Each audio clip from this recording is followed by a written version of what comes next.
Hello, you guys, and welcome back to Hot Girls Eat Carbs. I'm your host, Brittany McChrystal, and I am so glad you're here.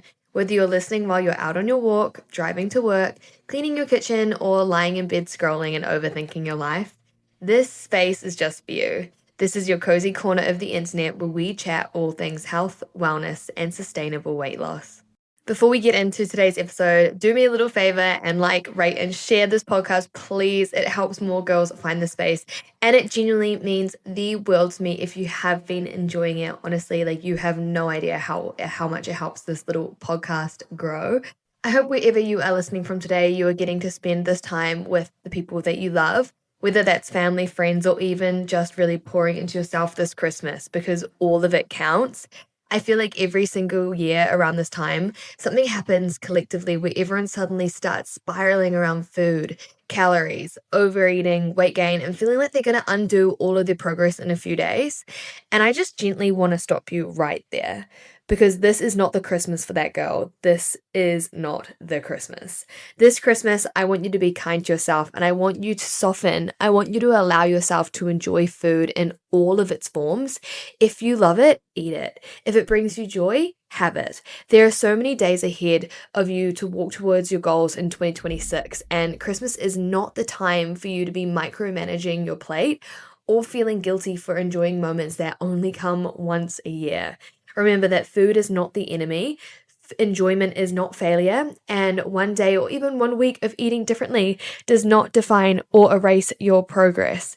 Christmas is all about connection. It's about memories. It's about sitting around tables with people you love, laughing, sharing food, and being present. And that matters more than just hitting a calorie target will ever, okay? So please hear me when I say this. You are allowed to enjoy food. You are allowed to eat the things that you love, and you do not need to earn your meals, and you do not need to compensate for them later. Just enjoy the day for what it is. All right. So a little life update, because I'm feeling very cozy and grateful right now. I'm currently in New Zealand with my family. I'm here with Josh, and of course, I am here with my little blonde dash hound, Slinky, which honestly makes my heart so full. Being home at this time of year always grounds me and reminds me what really matters.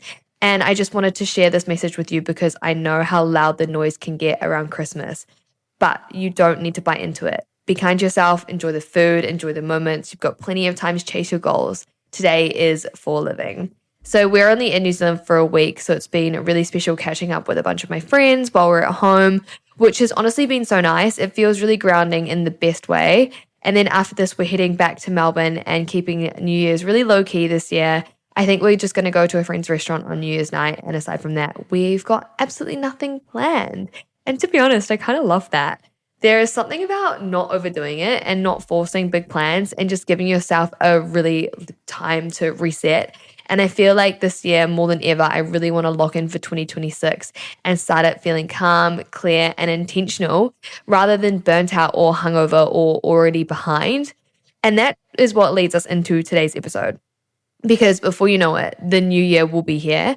And instead of rushing into resolutions or doing what everybody else is doing, I just want you to pause for a second and actually think about how you want 2026 to feel like, not just what you want to achieve, and not just how you want to live, but how you want to show up and how you want to take care of yourself moving forward.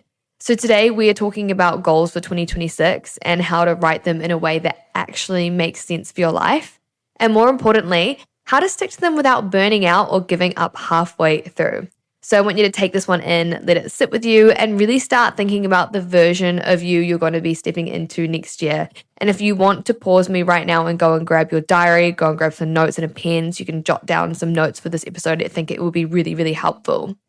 Because I know this feeling, that quiet end of year reflection when you're not exactly unhappy, but you know you could be living differently. You could be feeling better in your body. You could be calmer in your routine. You could be more grounded in yourself. And suddenly everyone online is talking about becoming that girl. Now, honestly, I'm kind of sitting with this at the moment as well. There's actually nothing wrong with my life right now and I'm not unhappy. But also I think we're all our own worst critics. We were all we can be doing better. But suddenly everyone is online is talking about becoming that girl. But what I don't want is for you to take that idea and turn it into pressure or another version of all or nothing, or another year of starting strong and burning out by February. So today we're going to talk about how to become that girl in a way that actually lasts, soft, intentional, structured, and also real as well. So firstly, I just wanted to redefine what that girl actually means, because the internet version of that girl is actually not real life.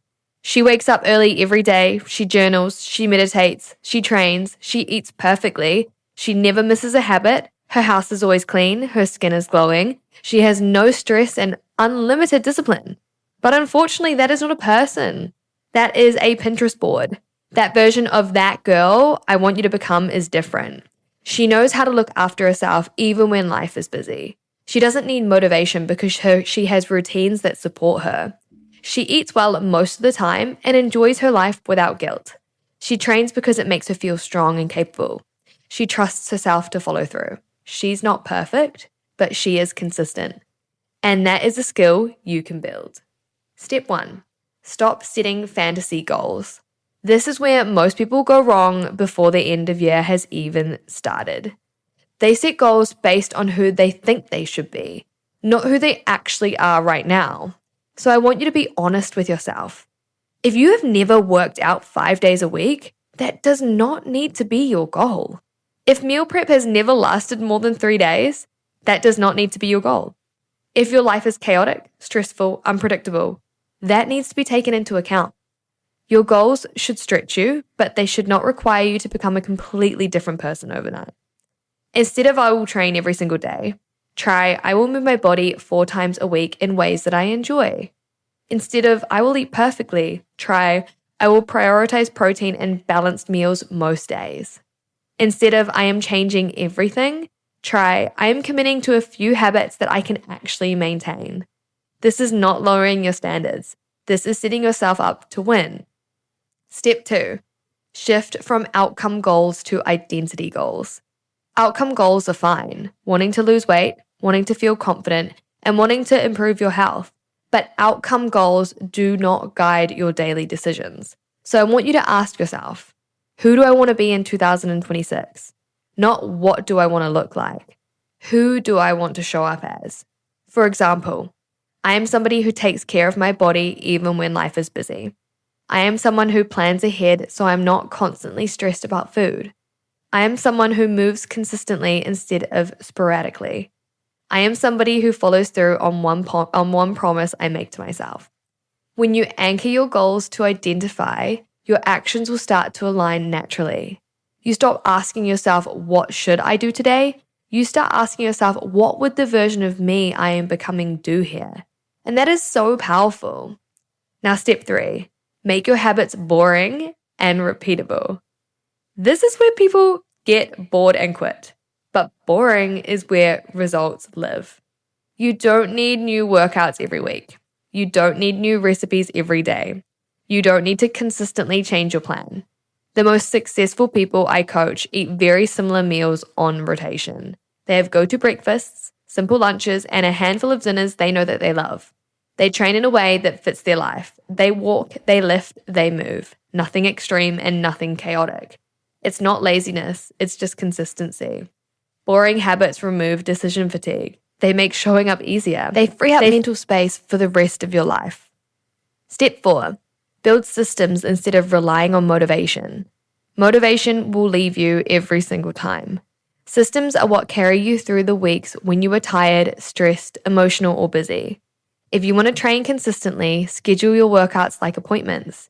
Have your clothes ready and remove as many barriers as possible. If you want to eat well, plan your meals. Shop with intention and keep foods around you that supports your goals. If you want consistency, stop asking yourself how to feel and start following a structure that supports you. This is how you become someone who just does the thing without overthinking it. Step 5, learn how to handle imperfect weeks. This is one of the biggest mindset shifts. That girl does not spiral when things are not perfect. She does not throw the whole plan away because of one weekend. She does not label herself as off track. And she does not start again every Monday. She adjusts. Missed a workout? She goes on to the next one. Ate out a few times? She goes back to her normal meals. Had a low energy week? She lowers the bar and keeps showing up.